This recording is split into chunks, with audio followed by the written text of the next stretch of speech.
Bonjour, je me présente. Michel Lobé-Etamé. Évidemment, vous me connaissez sous la lumière de mes éditoriaux, mais j'ai le plaisir de vous présenter aujourd'hui mon opus, Sous le regard de Kédi.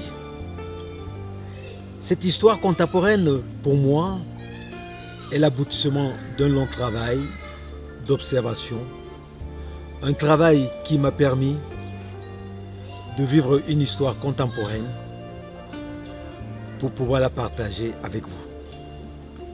Évidemment, Kédi, comme vous le savez maintenant, vous n'avez plus connaissance de mon roman. Kédi, c'est une petite fille qui, à 7 ans, pose des questions à son père. Pourquoi papa n'est pas tout à fait comme moi? Je lui fais comprendre qu'elle est le fruit d'une union mixte entre sa mère et son père. Mais en vérité, Kédi, c'est une histoire d'amour. C'est l'amour entre deux jeunes. Un jeune Africain qui vient en Europe, comme cela arrive bien souvent, qui poursuit ses études, qui les termine, bien ou mal, pourquoi pas, mais qui rencontre une jeune fille. Tout cela s'est passé une après-midi dans un baptême où il a fait la connaissance d'Elisa. Évidemment, Elisa était toute seule. Elle rentrait de sa Normandie natale pour enseigner la philosophie dans un lycée parisien.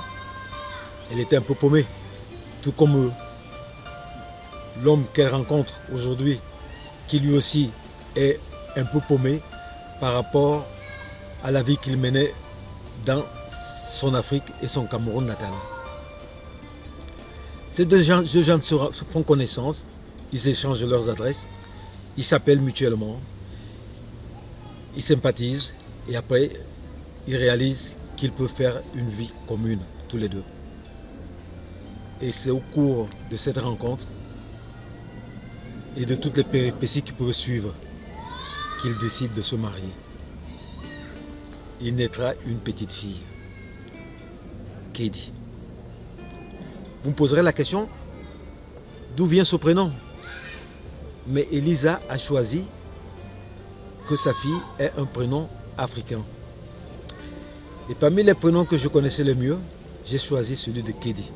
Pourquoi? Parce que dans mon enfance, au jardin d'enfants, j'avais une amie qui s'appelait Kédi.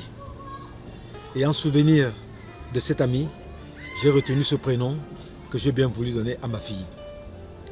Évidemment, on nagera dans le bonheur. En habitant la région parisienne, les parents de Kédi étaient à Flers, en Normandie. Donc nous avons régulièrement voyagé vers ma belle famille. Et c'est dans ce milieu de Flers, cette ville sympathique, que nous nous sommes mariés. Nous nous sommes mariés au milieu de toute sa famille, où j'ai été accepté, où j'ai été traité comme un enfant de la famille. Évidemment, nous vivions dans un bonheur qu'il fallait partager. Et ce bonheur, nous l'avons partagé à travers sa famille. Mais Elisa était curieuse, elle voulait connaître l'Afrique. Parce que tout ce qu'elle avait comme information sur l'Afrique, c'était des manuels qu'on retrouvait dans les centres de loisirs, dans les maisons de tourisme, dont une Afrique touristique. Et Elisa était intéressée par une Afrique rurale. Nous avons donc convenu ensemble d'aller en vacances au Cameroun, à Douala, chez mes parents. Et là, Elisa a eu le bonheur de découvrir la ville de Douala. Nous avons en conséquence retenu une semaine pour aller visiter la ferme de Ouaza au nord Cameroun. Nous avons passé une semaine formidable au milieu de beaucoup de touristes. Et comme c'était une fête qui se passait en fin d'année, nous avions énormément de visiteurs qui venaient d'Europe. On a découvert cette ferme, ce lieu de loisirs.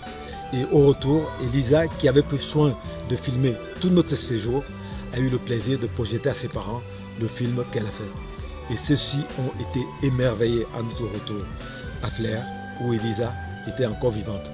Parce que vous allez vous marrer.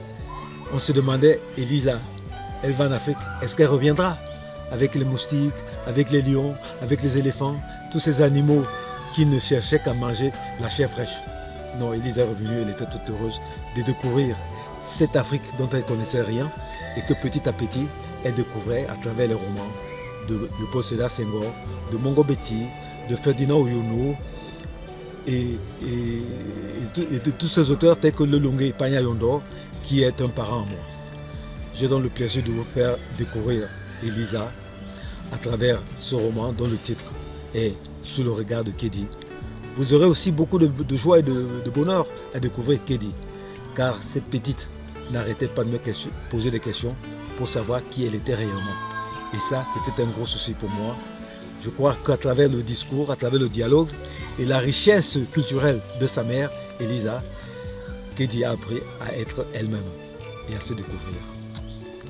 Voilà, je vous remercie de bien partager ce livre. Vous pouvez l'obtenir, vous pouvez l'acheter chez Amazon, à la FNAC et dans toutes les librairies de France et de Navarre. Il suffit seulement de le commander. Il est de moi, Michel Oubey-Tamé. À très bientôt et merci.